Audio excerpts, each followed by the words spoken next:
Early on the morning of March 8th, 2011, someone stood on the roof of a luxury car dealership in San Francisco. Below him were some of the most expensive cars in the city. But breaking through the front door wasn't part of the plan. Instead, a rope dropped down the side of the building. The intruder climbed down it and entered through a window. Security cameras recorded him moving through the dealership. He spent nearly 15 minutes inside, and he wasn't wandering around looking for something to steal. He already knew what he wanted. Sitting inside was a bright yellow Lamborghini Gallardo Spider worth more than $200,000. The intruder made his way to the exit, cut a lock with bolt cutters, got behind the wheel, and started the Lamborghini. Then, at around 5 in the morning, he simply drove away. But there was something the thief may not have known. This wasn't just an expensive Lamborghini, it belonged to Guy Fieri. The celebrity chef was away filming diners, drive-ins, and dives when he learned his Lamborghini had vanished from the dealership where it had been taken for service. And this should have been a terrible car to steal. It was bright yellow. It was a convertible, it had personalized plates, and there weren't exactly thousands of identical cars driving around Northern California. Sure enough, cameras spotted it. The Lamborghini crossed the Golden Gate Bridge and entered Tiburon. And then something interesting happened. When it entered Tiburon, it was still wearing Guy Fieri's personalized plates. When it left, it wasn't. Someone had changed them, and then the Lamborghini disappeared. Police had surveillance video. They knew how the thief had entered the dealership. They knew which direction the car had gone, and they were looking for one of the most conspicuous automobiles imaginable. But they couldn't find it. Weeks became months. Months became a year, and the person responsible appeared to have gotten away with it. Except the thief had made a mistake. It just wasn't a mistake he made while stealing the Lamborghini. In fact, it had nothing to do with the Lamborghini at all, and it would take police more than a year to discover it. On April 13th, 2012, more than a year after the Lamborghini disappeared, two teenagers were sitting inside a pickup truck in Mill Valley, California. Their names were Landon Wallstrom and Ava Didier. A motorcycle approached. The rider was dressed in black clothing, gloves, a helmet with a mirrored visor. The motorcycle pulled alongside the truck. The rider looked inside. Then he pulled out a gun. 5 shots tore into the driver's side of the truck. Landon and Eva ducked. Glass exploded around them. But somehow, neither of them was hit by a bullet. Now, Marin County investigators were hunting someone who had apparently tried to kill 2 teenagers. And this case gave them something the Lamborghini investigation hadn't: a trail. Investigators studied surveillance cameras. They traced the motorcycle. They examined the shooter's clothing, and they paid particular attention to his helmet. It was distinctive. Investigators determined that it was a built helmet sold through Cycle Gear, so they checked the nearby store, and there they found something important: a transaction from the day before the shooting.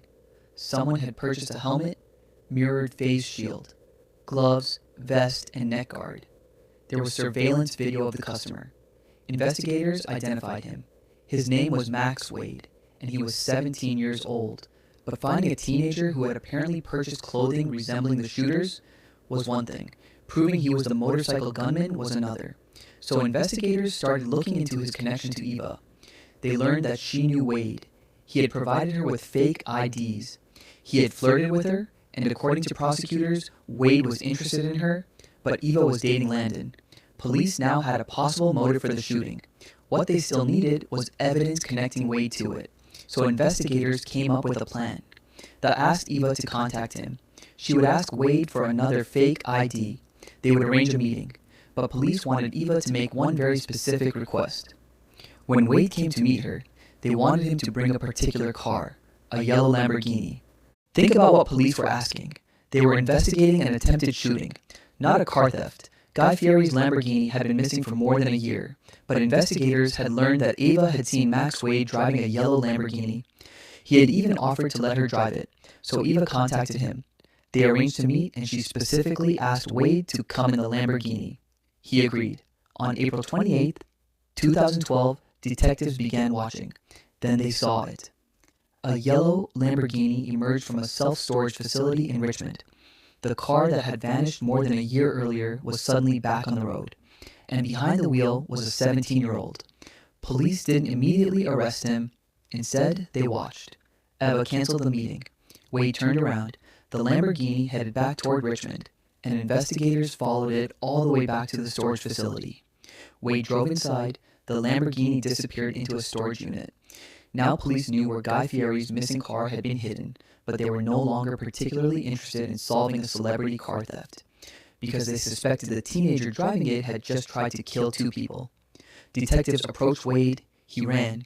As officers chased him, they noticed he kept reaching toward his waistband. Eventually, they managed to get him onto the ground and handcuff him. Then they discovered what he had been reaching for, a loaded Glock pistol. He also had additional loaded magazines, and he had something else, the key to the Lamborghini. At this point, investigators could finally open the storage unit. Guy Fieri's stolen Lamborghini was squeezed inside. After more than a year, the mystery of where the car had gone was finally over. But the mystery of what Max Wade had been doing was just beginning, because sitting near the Lamborghini was another vehicle, a dark red Honda motorcycle. Police checked it. It carried the same stolen license plate investigators had seen on surveillance footage after the shooting. Nearby was motorcycle clothing and equipment matching what the gunman had been wearing, and then investigators found a revolver. It had been fired 5 times. 5 shots had been fired into Landon Wallstrom's truck.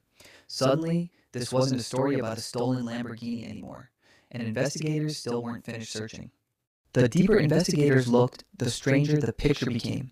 Authorities reported finding false identification, weapons, a police uniform, phone jamming equipment, climbing equipment, and other material that looked less like the possessions of an ordinary high school student and more like something from a crime movie. There was even a fake identity connected to the storage unit, Carmine Colombo. But investigators now faced an obvious question. Had this 17-year-old really been the person who pulled off the spectacular Lamborghini burglary more than a year earlier? The dealership had surveillance footage, and that footage showed just how unusual the burglary had been. The thief hadn't simply smashed a window and grabbed some keys. He had used climbing equipment. He had rappelled into the building. He appeared on video to have something resembling a throat microphone. And at times, investigators thought he appeared to be communicating with someone. No accomplice was ever arrested in connection with the Lamborghini theft. But there was another piece of evidence. Investigators searched Wade's computer. Among the searches, prosecutors later presented to the jury were 3 words that suddenly sounded extremely significant. Mission Impossible Burglary. And then there was a message prosecutors said Wade had sent to a friend. He apparently boasted about boosting Lambos and picking up girls at 17. Now prosecutors believed they understood not only who had stolen Guy Fieri's Lamborghini, but why. Their theory was extraordinary. They said Max Wade stole it to impress Eva Dedier, which meant the bizarre Lamborghini theft and the shooting more than a year later weren't 2 completely unrelated crimes. According to prosecutors, they were connected by the same girl. But Wade denied the charges, and his attorneys would eventually point out serious weaknesses in the prosecution's case. There was no Wade DNA recovered from the weapons, no hair evidence from him in the motorcycle helmet, and the defense argued that prosecutors were taking a collection of suspicious circumstances and turning them into a story. A jury would eventually have to decide who was right. But before Wade ever reached trial, somebody apparently came up with another plan. And somehow, it was almost as audacious as stealing the Lamborghini. Max Wade was being held at Marin County Juvenile Hall on $2 million bail. Then, in August 2012, during the early morning hours, people outside the facility approached a window. They had sledgehammers, and they began smashing the glass. This wasn't vandalism. Authorities believed someone was trying to break Max Wade out. The glass cracked, but it didn't give way.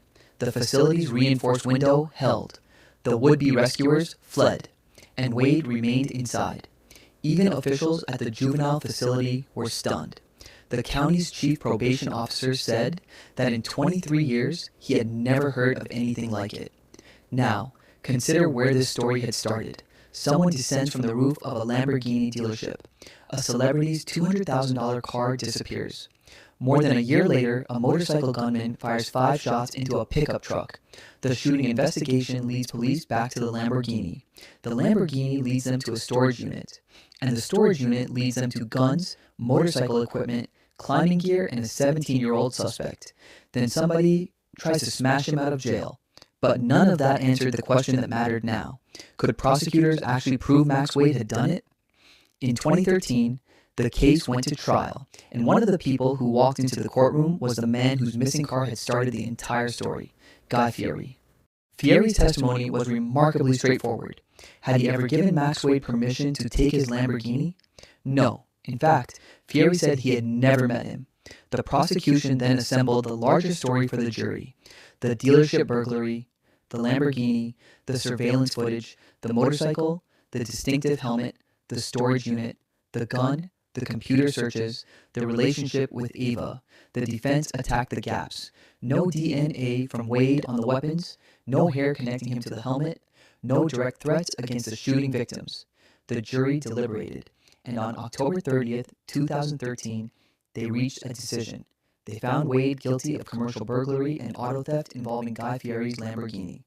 They also found him guilty of attempting to murder Landon Wallstrom and firing into an occupied vehicle. But there was an important distinction. Wade was acquitted of attempting to murder Eva. He had been 17 when the crimes occurred, but he had been prosecuted as an adult. In January 2014, the judge imposed a sentence that meant Wade could potentially spend decades behind bars. The teenager who had once driven around Northern California in a stolen yellow Lamborghini was going to prison. And for years, that appeared to be where this story ended. It wasn't, because more than a decade later, California authorities reconsidered whether someone who committed these crimes as a juvenile should remain incarcerated, and Max Wade would receive one more surprise. Wade remained in prison for roughly 11 years. During that time, his sentence was modified and changes affecting youthful offenders altered his path toward parole consideration. Then, in July 2024, California's parole board granted Max Wade parole. The teenager at the center of one of America's strangest exotic car thefts was now a man approaching 30. And after more than a decade behind bars, he was being given the possibility of returning to life outside prison. But perhaps the strangest thing about this entire case is how close the Lamborghini theft came to remaining unsolved. Think about it. The thief rappelled into a San Francisco dealership, spent nearly 15 minutes inside, stole a bright yellow Lamborghini with personalized plates, drove it across the Golden Gate Bridge, changed the plates, and managed to keep it hidden for more than a year. Police didn't solve the Lamborghini theft by cracking some tiny clue left behind at the dealership. They solved it because more than a year later, investigators were looking into something else entirely: a motorcycle, a shooting, a helmet, a 17-year-old girl who agreed to make a phone call, and one very specific request: bring the yellow Lamborghini. That request caused a car that had effectively disappeared for more than a year to emerge from a storage facility. And when police followed it back, they didn't just find Guy Fieri's missing Lamborghini, they found the evidence that helped unravel the rest of Max Wade's story. If you enjoy unbelievable true stories involving extraordinary cars, subscribe to Rapid Vehicles, because sometimes the story behind the car is much stranger than the car itself.